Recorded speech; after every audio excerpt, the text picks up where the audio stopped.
tous. Donc aujourd'hui une petite vidéo sur le market buy order.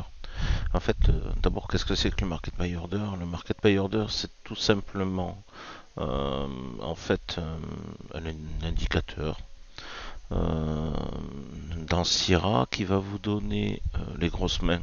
C'est-à-dire par exemple euh, s'il y a une institution ou une main qui a plus d'un certain nombre de contrats à poser en un seul trade et que ce trade est posé à l'ordre limite au carnet. Par exemple, l'ordre limite de 250 contrats sur le SP qui est posé au carnet. Vous ne le voyez pas forcément apparaître. Vous voyez simplement dans le carnet, par exemple, je vais vous prendre ici à la vente, vous avez 214. 214, vous ne pouvez pas savoir si c'est 214 trades de un contrat qui sont posés à ce niveau-là, ou si c'est un trade de 100 et plusieurs trades qui vont faire au total 214. Donc c'est très intéressant de le savoir. S'il y en a un qui a 100 contrats dans la main, vous allez voir où est-ce que les gros se positionnent. Et ça c'est très important pour trader parce que en fait nous petits traders on est là pour suivre ces gens-là quoi. Parce que c'est eux qui ont la maîtrise du prix et des volumes. Donc vous avec votre petit contrat ou vos 5 ou même 10 petits contrats que vous avez, vous n'allez pas influencer le marché alors qu'eux peuvent le faire parce qu'ils ont des sommes énormes derrière et que si jamais ça part à l'envers, ils peuvent très bien s'opposer à une vente ou à un achat pour aller dans leur sens et faire leur bénéfice quoi.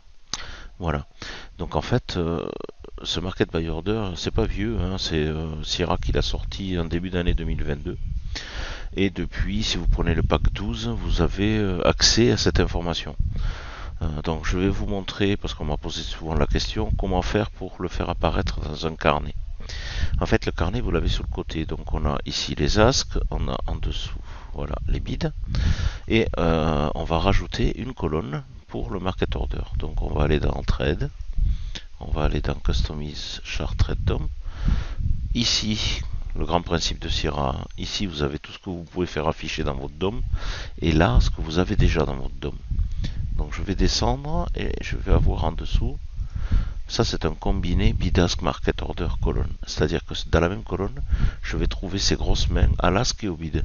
Sinon je peux le différencier par deux colonnes, bid market order colonne et le ask market order, ça fera deux colonnes. Moi je souhaite éviter d'avoir trop de colonnes dans mon DOM, donc je vais prendre celle-là, je vais la rajouter. Là elle se situe en bas, donc dans mon DOM elle va venir en dernière colonne à droite. Si je veux la voir devant, et c'est ce qui m'intéresse, je vais la monter au-dessus et je vais faire appliquer. Ok. Donc j'ai une colonne supplémentaire qui s'est créée ici, que vous voyez, mais qui actuellement est vide. Pourquoi elle est vide? Parce que même si vous avez pris le pack 12, il vous faut dire à votre plateforme que vous avez accès au market order. Et pour ça, vous allez venir dans Global Setting, dans Sierra Chart Server Setting, et ici, vous avez Subscribe Market Order Data when Market Def Subscribe. Alors là, on met oui en fait, yes. Et là, j'ai mon carnet, ma profondeur de marché qui est sur 800 niveaux, donc je vais en avoir largement suffisant. Je vais faire OK. Il se passe toujours rien. Pourquoi? Parce que votre plateforme sur votre ordinateur, elle sait très bien que vous avez accès au market order. Par contre, la liaison n'est pas faite avec vos datas pour pouvoir les avoir. Donc vous allez aller dans Edit et vous allez transmettre votre symbole euh, sur le site de Donali pour avoir ce market order. On fait ça, là on est déconnecté, on va se reconnecter et il va récupérer les informations comme quoi j'ai accès au market order et il va me les mettre dans cette colonne. Vous allez voir comment ça va marcher. On attend un petit peu. Oh, désolé pour l'accent anglais, hein. Chez moi c'est pas tout à fait ça quoi. Voilà, là je suis connecté. On va avoir le carnet qui va se remplir. Voilà, ça se remplit. Et le market order aussi. Alors regardez, il y en a partout. Pourquoi il y en a partout? Parce qu'il vous met toutes les mains. C'est-à-dire qu'il va vous sortir dans les 40 contrats qui sait qu'il y en a un, qui sait qu'il y en a 7, qui sait qu'il y en a 3. Regardez un petit peu tout ce que ça fait quoi. Voilà. Donc il vous met tout ce qu'il y a à l'intérieur en fait. Et avec Un minimum et un maximum, bien sûr, mais vous n'avez pas de filtre en fait, c'est tout ensemble.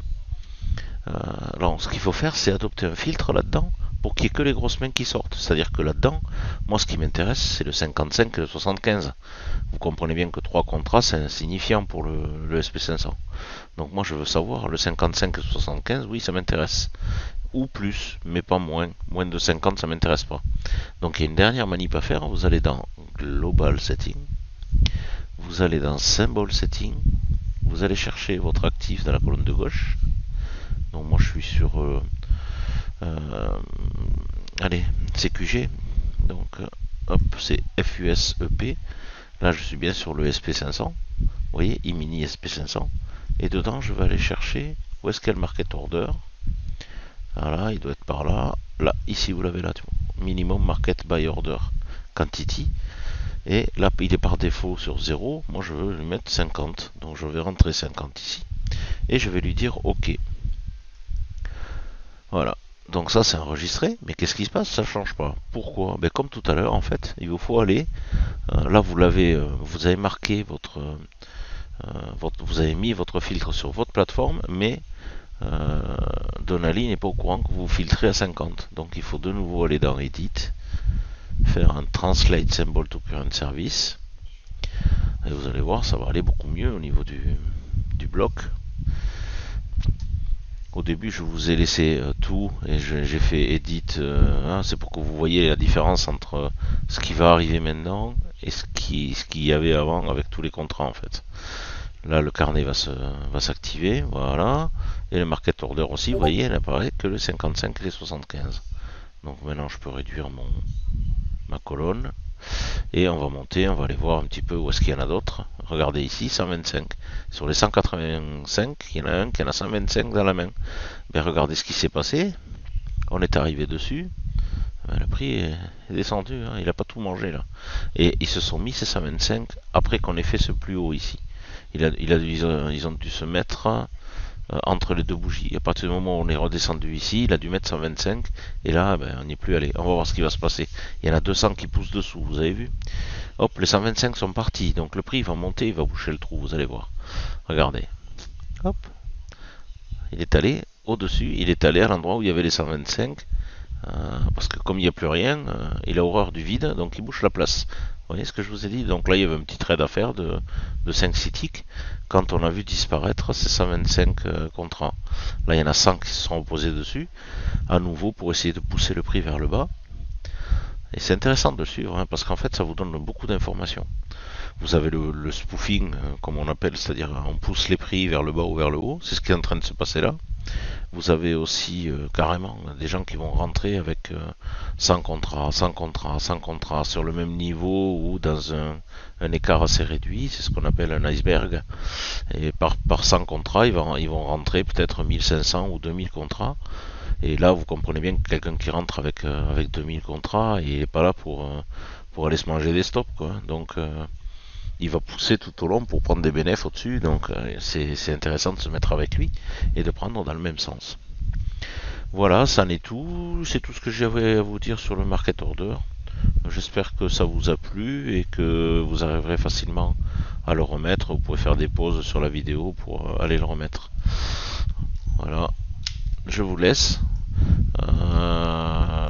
Ouais, je vous ai mis ça, je m'excuse, c'est un peu chargé, mais j'ai tous mes indicateurs dessus, donc on voit tout ce qui se passe.